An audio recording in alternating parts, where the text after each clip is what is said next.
Olá, bem-vindos ao podcast BioShoes for All, inovação e capacitação da fileira do calçado para a bioeconomia sustentável. Um podcast dedicado à história do couro e de como se tornou um material nobre para as mais variadas aplicações, em especial para o setor do calçado. Neste podcast vamos falar sobre diferentes tipos de curtimenta. O protagonista de hoje é António Alfredo Crispim Ribeiro, ex-professor de Química no Instituto Superior de Engenharia do Porto, ISEP, que já esteve na direção do mestrado de Engenharia Química. Tem desenvolvido uma atividade científica ligada à indústria, em particular à indústria de cortumes, na qual exerceu atividade técnica durante alguns anos na Monteiro Ribas Indústrias. Olá, Sr. Engenheiro, bom dia. Muito bom dia. Obrigado pela presença. Muito obrigado também. Ao longo dos tempos, o homem foi aprendendo e aperfeiçoando o processo de curtimenta, sendo que atualmente existem diferentes processos para curtir a pele. Seria possível falar um pouco dos diferentes processos atualmente utilizados pela indústria e como podem ser diferenciados entre si? Sim, sem qualquer problema. Digamos que a indústria é uma indústria tradicional que começou há milhares de anos e quando começou, digamos, a indústria começou por processos mais referidos e mais conhecidos, que é o processo a curtume vegetal e o curtume alumen, que é um sal de alumínio. Entretanto, foi evoluindo de tal forma que, no princípio do século XX, apareceu o crómio para substituir o curtume vegetal. Porquê? Porque conseguia promover uma temperatura de contração da pele superior e além de conseguir permitir desenvolver uma série de artigos de couro, de ser mais versátil no sentido de conseguir uma série de artigos de couro relativamente ao curtume vegetal. Nos dias de hoje, o que é que se pode dizer? Alguns problemas relacionados com o crómio geraram o desenvolvimento de outro tipo de processos de curtimenta. O crómio continua a ser o processo mais utilizado. O processo de curtume crómico continua a ser o processo mais utilizado. Não posso dizer-lhe se a 50%, se a 80%, mas andará entre os 60% e os 80%. Continua a ser o processo mais utilizado. Entretanto, por exigência de quem utiliza o couro, e não só de quem utiliza, portanto, das várias saídas para a utilização do couro, em algumas situações apareceu o curtume wet white, aquilo que se chama curtume wet white, que é um curtume que não usa crómio, pode usar outros metais, mas usa basicamente, digamos, como me pediu para falar nos processos mais utilizados, no fundo são três. Utiliza basicamente um composto orgânico que é o glutaraldeído, que é de certo modo coadjuvado por taninos sintéticos, então tem um couro um pouco aquém do couro curtido com crómio, em termos de resistência térmica, mas que satisfaz para muitos artigos. Para além disso, o curtume vegetal nunca acabou. Porquê? Quando se fala em sola de couro, com crómio não se consegue fazer uma sola de couro. Com o curtume wet white não se consegue fazer uma sola de couro. A sola de couro continua a ser feita através do curtume vegetal. Portanto, o curtume vegetal, que é feito utilizando extratos de madeira, casca de árvores, folhas, frutos de árvores, digamos, continua a ser utilizado principalmente no curtume da sola, mas não só. Atualmente já é utilizado noutro tipo de artigos de couro. Portanto, temos estes três, são os principais tipos de curtume que são utilizados. Curtume crómio, curtume wet white, já agora, peço desculpa de voltar atrás, mas o curtume crómio é muito designado por o wet blue. Quando se fala de uma pele curtida com crómio, é o wet blue. O wet white, na maioria das situações, produzido com glutaraldeído, e o curtume vegetal, que é produzido com extratos vegetais. E que principais diferenças físico-químicas é que podemos encontrar entre um couro curtido com metais pesados e um couro com total ausência desses metais pesados? As principais diferenças que existem, de certo modo já as referi, basicamente é na estabilidade térmica. Na resistência físico-mecânica as diferenças não são tão significativas. Digamos, as resistências físico-mecânicas são muito semelhantes, mas a estabilidade térmica do couro, essa sim, e aí existe uma diferença significativa. Um couro curtido com crómio pode ter uma estabilidade térmica, aquilo que se chama, a estabilidade térmica é medida pela temperatura de contração, que corresponde, digamos, à contração do couro quando mergulhado em água. A umidade da temperatura, portanto, o crómio é curioso, já agora, se não sei, posso falar de uma coisa, normalmente no cortuma crómio, que é o que mais se utiliza, digamos, uma forma de controlar o cortuma crómio no final do cortume é tirar um bocadinho de pele. As pessoas fazem muito isto, tiram um bocadinho de pele, cortam um bocadinho de pele, depois num papelinho desenham aquele bocadinho de pele, põem numa panelinha com água a ferver, portanto a água a 99, 100 graus, digamos assim, à pressão atmosférica normal, põem numa panelinha e deixam estar ali a pele 2 minutos. Depois vão colocá-la novamente no papelinho e vão ver a forma da pele. Não contraiu, está bem curtido. Portanto, a temperatura de contração é uma forma de medir, digamos, a estabilidade térmica da pele. No cortuma crómio conseguimos ir a 100 graus, 105 graus e até mais. Depende da forma como se faz o cortume. No cortume wet white já estamos longe disso. Andaremos pelos 78, 80 graus, 82 graus. Também depende um pouco do desempenho do processo que é utilizado. E no cortume vegetal, sem metais, o cortume wet white pode ser com metais e pode ser sem metais.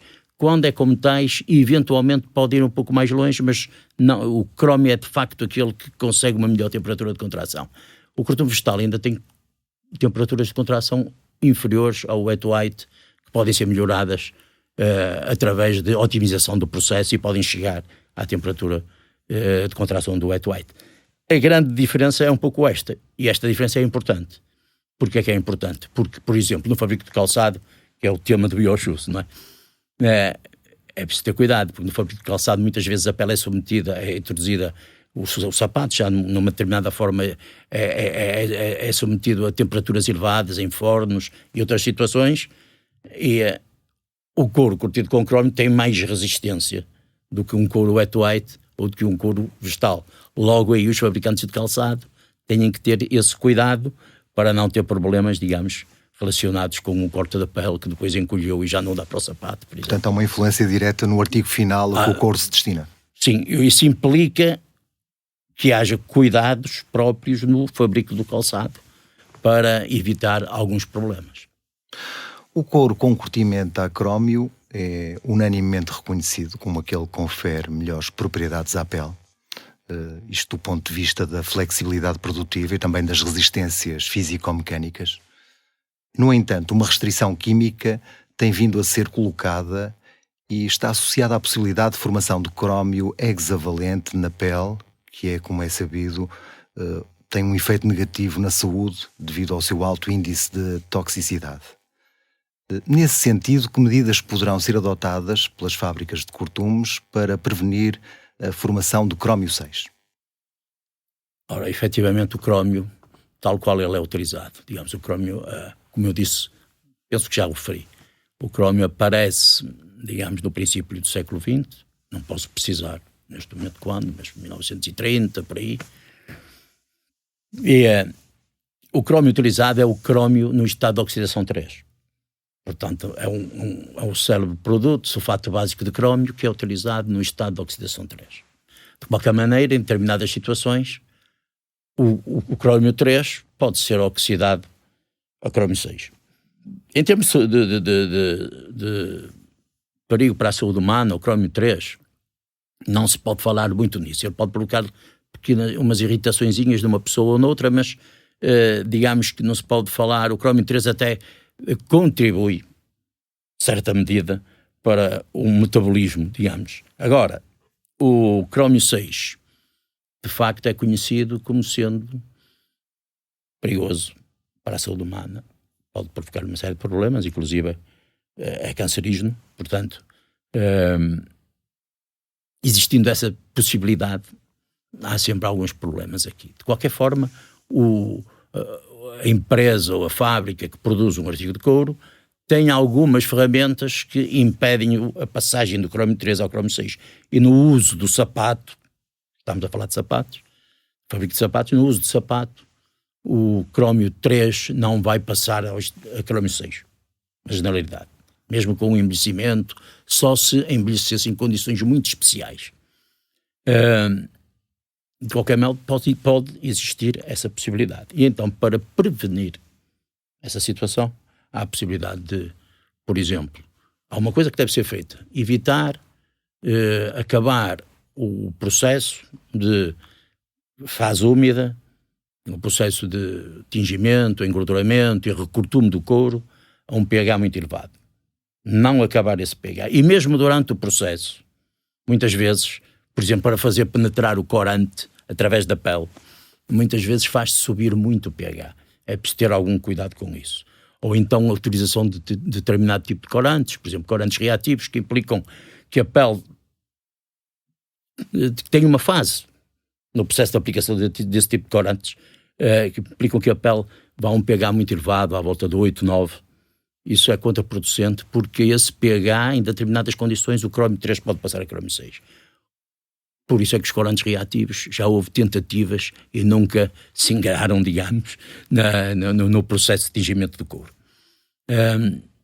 Para além disso, se nós conseguirmos, por exemplo, se utilizarmos gorduras com potencial para oxidar o 3 a 6, estamos a pôr um veneno na pele, digamos assim.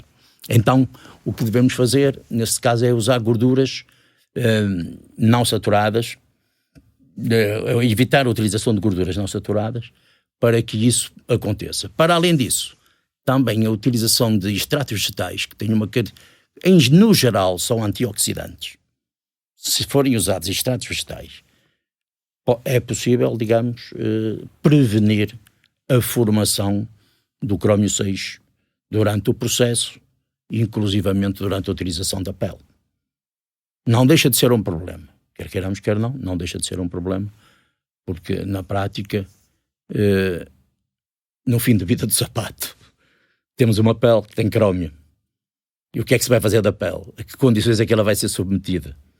Então tem que haver um controle ambiental muitíssimo apertado, no sentido de garantir que depois aquele resíduo, no fim de vida, aquele material vai ser encaminhado para qualquer lugar ou então vai ser tratado de forma a evitar que o crómio 6, que haja formação de crómio 6. Teria que haver um controle rigoroso a posteriori. Por outro lado, e por fim, ao contrário da curtimenta com crómio e alumínio, o processo de curtimenta vegetal da pele tem ausência de metais pesados. E por isso cada vez mais deverá ser considerada como uma alternativa aos processos wet blue e wet white. Sim. Quais são as principais vantagens que podem ser apontadas na utilização deste tipo de curtimenta vegetal? De certo modo, o curtimento vegetal foi o que começou, digamos, quase na pré-história, não é?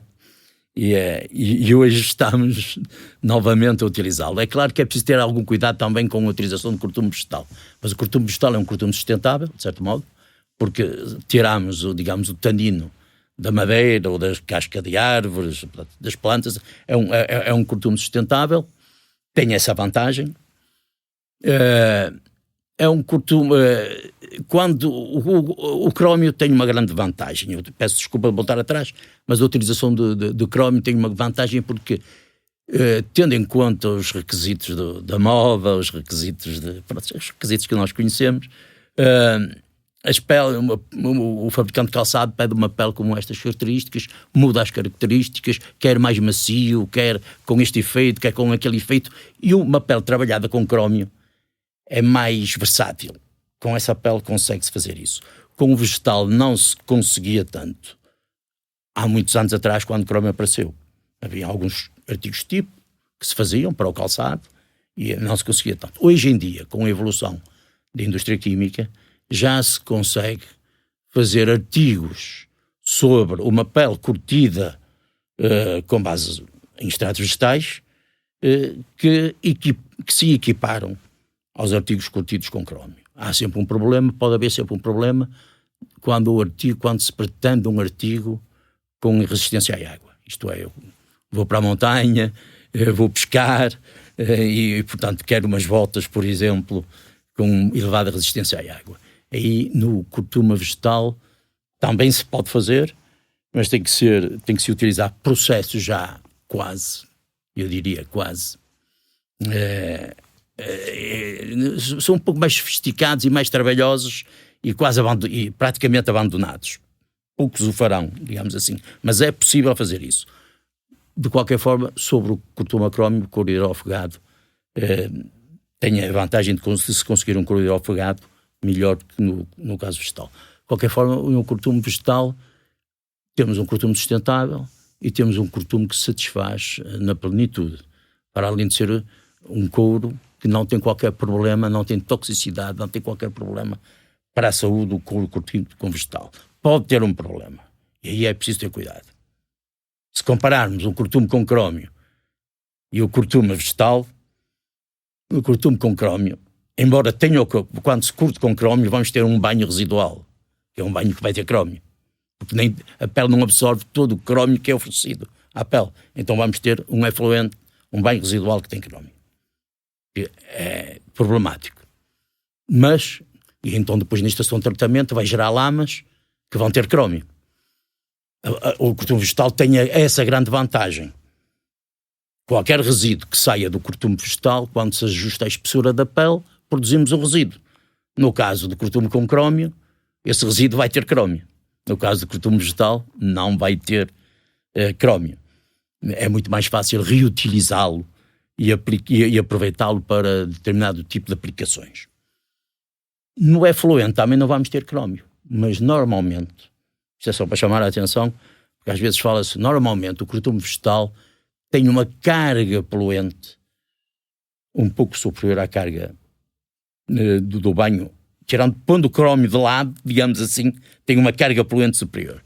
E então há uma coisa que se pode fazer no cortume vegetal, que é reciclar o banho do cortume vegetal.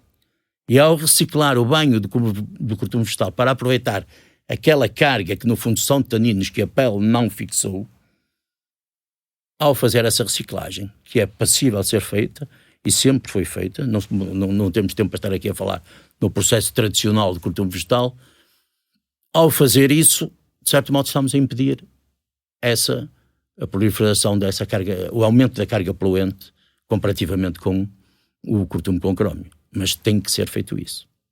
Não se pode fazer um cortume vegetal e rejeitar o banho. Quando se faz um cortume vegetal, o banho é carregado com alguns taninos. Temos que aproveitar aqueles taninos. Ele tem que ser reciclado. Fora isso, digamos que existem uma série de vantagens, como falámos. A questão dos resíduos, a questão de não ter toxicidade, digamos, há uma série de vantagens. E de ser sustentável. Chegamos assim ao final deste podcast BioShoes for All. Estivemos à conversa com o engenheiro António Alfredo Crespim Ribeiro, ex-professor de Química do ISEP no Porto. Muito obrigado e até breve. Muitíssimo obrigado e até à próxima. Este podcast foi desenvolvido no âmbito do projeto BioShoes for All, inovação e capacitação da fileira do calçado para a bioeconomia sustentável, projeto número 11. Investimento apoiado pelo PRR, Plano de Recuperação e Resiliência, na sua componente 12, Bioeconomia Sustentável, e pelos fundos europeus Next Generation EU. Esta publicação reflete apenas as opiniões dos autores. O PRR, Plano de Recuperação e Resiliência, e os fundos europeus Next Generation EU não podem ser responsabilizados por qualquer uso que possa ser realizado com as informações nela contidas.